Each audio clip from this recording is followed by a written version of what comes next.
When will you learn how to handle my thought, how to handle my emotion? We will give you tools, how to figure this machine out.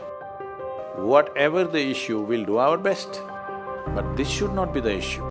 Even without doing any activity, you can still manifest what you want if you organize these 4 dimensions in one direction and keep it unwavering in that direction for a certain period of time. The problem is, he was sitting under a kalpa vriksha or a wishing tree. He asked for food, food came, he asked for drink, drink came, he asked for ghost, ghost came, he asked for torture, torture came, he asked for death, death happened. Now don't go looking for these kalpa vrikshas in the forest. You can barely find a tree these days. A well-established mind, a mind which is in a state of samyukti, is referred to as a kalpa vriksha. If you organize your mind to a certain level of organization, it in turn organizes the whole system. Your body, your emotion, your energies, everything gets organized in that direction. Once all these 4 dimensions of you, your physical body, your mind, your emotion and the fundamental life energies are organized in one direction, once you are like this, anything that you wish happens without even lifting a little finger actually. It would help to assist it with activity, but even without doing any activity, you can still manifest what you want if you organize these 4 dimensions in one direction and keep it unwavering in that direction for a certain period of time. Right now the problem with your mind is, every moment it is changing its direction. It is like you want to travel somewhere and every 2 steps if you keep changing your direction, the question of you reaching the destination is very remote unless it happens by chance. So, organizing our minds and in turn organizing the whole system and these 4 basic dimensions of who you are right now in one direction, if you do this, you are a kalpa vriksha yourself. Anything that you wish will happen. But right now, if you look at your lives, everything that you have wished for till now, if it happens, you have finished. Everything and everybody that you have desired for, if all of that lands up in your house today, could you live with that? What every human being wants is, he wants to live joyfully, he wants to live peacefully. In terms of its relationships, he wants it to be loving and affectionate. Or in other words, all that any human being is seeking for is pleasantness within himself, pleasantness around him. This pleasantness, if it happens in our body, we call this health and pleasure. If it happens in our mind, we call this peace and joy. If it happens in our emotion, we call this love and compassion. If it happens in our energy, we call this blissfulness and ecstasy. This is all that a human being is looking for. Whether he is going to his office to work, he wants to make money, build a career, build a family, he sits in the bar, sits in the temple, he is still looking for the same thing, pleasantness within, pleasantness around. If this is what we want to create, I think it's time we addressed it directly and commit ourselves to creating it. So you want to create yourself as a peaceful human being, joyful human being, loving human being, a pleasant human being on all levels. And do you also want a world like this? A peaceful world, a loving world, a joyful world? No, no, I want greenery, I want food. When we say a joyful world, that means everything that you want has happened. So this is all that you're looking for.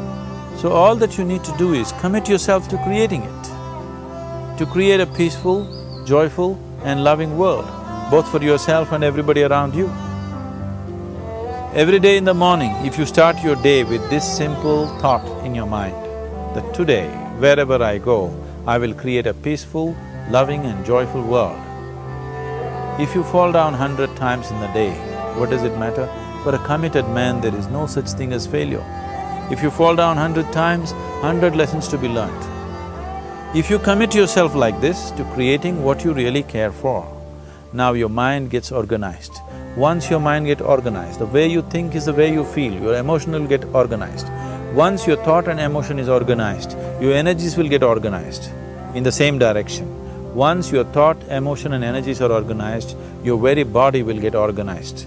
Once all these four are organized in one direction, your ability to create and manifest what you want is phenomenal. You are the creator in many ways.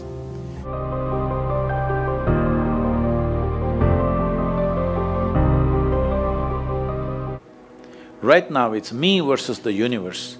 This is just your psychological condition. This is not the reality. Even when you feel utterly lonely, are you still breathing? So you're transacting with the world, isn't it? Yes? You only can't get along with the people around you, but the atmosphere is okay with you, food is okay if it tastes good, water is okay. You have transaction with the world, isn't it? Your existence is constantly an engagement with the universe, but your mind becomes against the universe. If you create a psychological condition that you're against or you're in competition with the universe or the cosmos, obviously you will feel crushed for small things. The only problem really with life is just this. Most human beings have taken themselves too seriously. They don't understand. You've seen on the computer screen these pop-ups? Yes. You are a pop-up on this planet. You pop up for 2 seconds and pop out. No, you must see, countless number of people like you and me have walked this planet. They were also big people. Where are they? All topsoil? Topsoil or no? Unless somebody, your friends decide to bury you real deep, fearing that you may rise from the dead, you know. So when are you going to handle it? Slowly, at the age of 60? I'm asking. When will you learn how to handle my thought, how to handle my emotion, how to handle my body, how to handle my chemistry? When are you going to figure this? At the end of your life? Because this culture has grown. When to do spirituality means when you're 70, when you're no good for anything else. No, at the earliest possible time, whatever is most profound about you, not about heavens, about this life, everything that you need to know, you must know soonest, isn't it?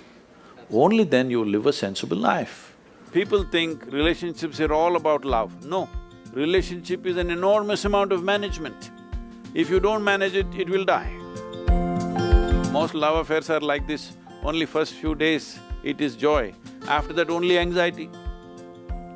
Some total disaster, all right? I would like to give you a key where you can turn your emotions sweet by yourself without anybody's help. Are you interested?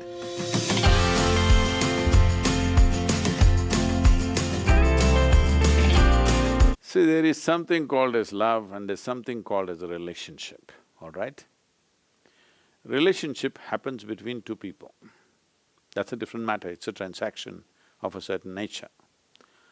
What level of relationship? Unfortunately today, if you utter the word relationship, people are thinking all body-based relationships only. No, if you have a brother or a sister, you have a relationship with them. But this doesn't mean it's body-based. But essentially, what happens within you must be determined by you. What happens around you in the world is never 100% determined by you, let this be understood. You can never ever determine what happens around you absolutely by yourself. Even if just two people, you cannot determine that because the other person will do their own thing. If somebody has the key for this, not you, sometimes they'll open it, sometimes they'll lock it and throw away the key. Then you say, love is a disaster. Love is not a disaster. Relationships can always become disasters, unfortunately, but it need not be seen that way. It is just that sometimes human relationships will not work, not necessarily between a man and woman, this and that. Even between brothers it will not work, between sisters it will not work, between parents and children it will not work, between friends it will not work, is it not true? In so many ways it doesn't work. But now when you have this unrealistic idea that somebody else should create sweetness of emotion within you, then you will definitely torture that person definitely that person will be missing tomorrow morning. So, this must be understood. Love is your prerogative. You must be loving. What does it matter? Who is here, who is not here, what does it matter? Your emotions being sweet is very vital for the blossoming of the individual that you are. If you want to grow in your intelligence, if you want to grow in your capability, if you want to function in the world in a most effective manner, your emotion should be always sweet.